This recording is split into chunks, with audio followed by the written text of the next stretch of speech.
അതായത് എനിക്ക് തോന്നുന്നു എനിക്ക് എൻ്റെ ക്ലോസ് ആയിട്ടുള്ള ആൾക്കാരുടെ അടുത്ത് ഞാൻ പറഞ്ഞു എന്ന് എനിക്ക് തോന്നുന്നു, ഇതോടുകൂടി ഞാൻ പരിപാടി നിർത്താണ്, RDXോടുകൂടി പരിപാടി നിർത്താണ്, ഇതാണ് ലാസ്റ്റ്. അങ്ങനെ വരെ ഞാൻ പ്ലാൻ ചെയ്തിരുന്നു.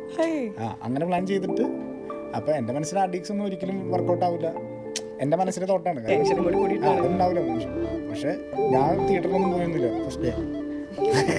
പക്ഷേ പടം കഴിഞ്ഞിപ്പോൾ ഭയങ്കര അപ്രീസിയേഷൻ കിട്ടി. അപ്പോഴെനിക്ക് വിശ്വാസമായില്ല. അത് കഴിഞ്ഞ് കുറച്ചും കൂടി അടുത്ത ദിവസമൊക്കെ ഞാൻ പുറത്തേക്ക് ചാടിയത്. നിങ്ങൾ ഫസ്റ്റ് ഡേ ഫസ്റ്റ് ഷോ ചെന്നിരുന്ന എല്ലാവരും കയ്യൊക്കെ അടിച്ചപ്പോൾ കണ്ണു തുടക്കണ പരിപാടിയൊന്നും ഇല്ല? ഇല്ല, ഞാൻ പോകാറില്ല. യൂഷ്വലി പോകാറില്ല? ഇല്ല, ഞാൻ ജസ്റ്റ് തിയേറ്ററിന്റെ പുറത്തൊക്കെ ഒന്ന് കറങ്ങി ആ കണ്ടെയ്നർ റോഡിൽ കൂടെ വണ്ടിയൊക്കെ ഓടിച്ച് അങ്ങനത്തെ പരിപാടി. ഒരു cinema first day first show പോയി കണ്ടിട്ടുണ്ട്? അങ്കമാലി ഡയറീസ് കണ്ടിട്ടുണ്ട്. അത് എങ്ങനെയായിരുന്നു? അത് പക്ഷെ ഒന്നും ഇല്ലായ്കയിൽ നിന്ന് ചെല്ലുമ്പോൾ പോലും അത് നമുക്കൊന്നും നഷ്ടപ്പെടാനില്ല. പിന്നെ ഫസ്റ്റ് സിനിമ നഷ്ടപ്പെടാനില്ല. അത് വർക്കായില്ലെങ്കിൽ തന്നെ പിന്നെ വിളിക്കാൻ താൻ ഇനി നമുക്ക് നോക്കേണ്ട കാര്യമില്ലല്ലോ, അതൊരു ഗോൾഡൻ ഓപ്പർച്യൂണിറ്റി അല്ലേ. അത് പിന്നെ രണ്ടാമത്തെ സിനിമയ്ക്ക് പോയി കഴിഞ്ഞാൽ ഫസ്റ്റ് പടാന്ന് പറഞ്ഞ് കാണാൻ പറ്റില്ലല്ലോ. അങ്ങനെയാണ് പോയിരുന്നുണ്ട്.